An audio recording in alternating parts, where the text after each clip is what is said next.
Bahku, sikit-sikit lama-lama jadi bukit. Maksudnya, usaha kecil yang berterusan membawa hasil yang besar.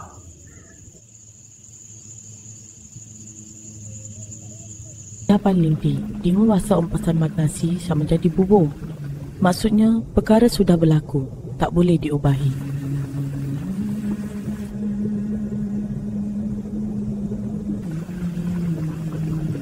Kawan seperti kera mendapat bunga. Maksudnya, tidak tahu menghargai. Lihatlah dia, sekuntum bunga indah, harum, lembut.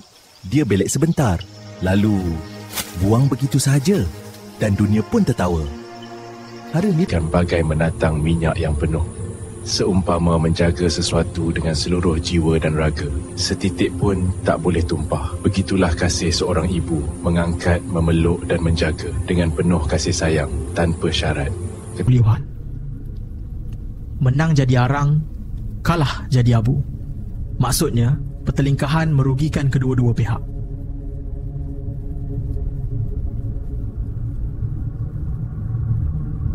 Mendengar hujan emas di negeri orang, hujan batu di negeri sendiri. Maksudnya, tanah air tetap lebih berharga.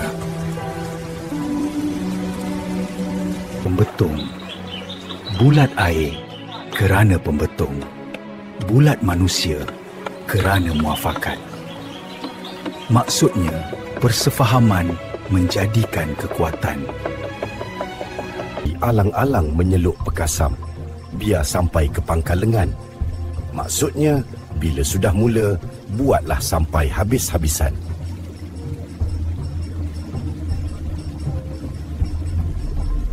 Seperti api dalam sekam. Ia tak terlihat, hanya sedikit bara yang berkelip. Namun panasnya diam-diam menggerogoti, menunggu saat untuk menyala. Begitulah konflik yang disembunyikan. Tenang di permukaan, mengancam di dalam. Seperti katak di bawah tempurung. Hanya mengenal dunia melalui celah yang sempit. Cahaya yang masuk setitis dua. Di luar sana, langit terbentang. Angin membawa cerita yang tak pernah dia dengar. Tapi selagi tempurung ini menjadi langitnya, bagai aur dengan tebing. Maksudnya, saling membantu dan memerlukan. Di tepi sungai kampung ini, aur tumbuh rapat menahan tanah daripada runtuh. Tebing pula menegakkan aur supaya ia tidak rebah.